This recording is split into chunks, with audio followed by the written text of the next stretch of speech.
Sprucing up your home can make a difference when selling. Despite the current market high home prices, there's still buyers searching for the right home. They're just a bit sensitive with the condition. The majority are looking for a home that's ready for occupancy.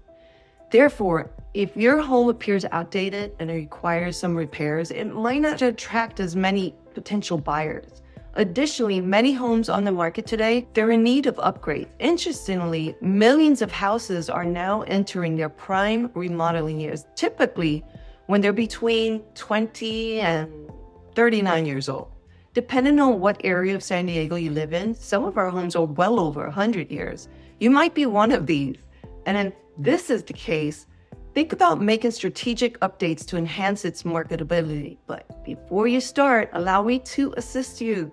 It's important to note that not all home improvements offer a worthwhile return on your investment. We understand the preferences of buyers in our area here in San Diego, and we can advise you on which upgrades are most effective. Let's collaborate to get the house in top condition and ready for sale. I look forward to speaking with you.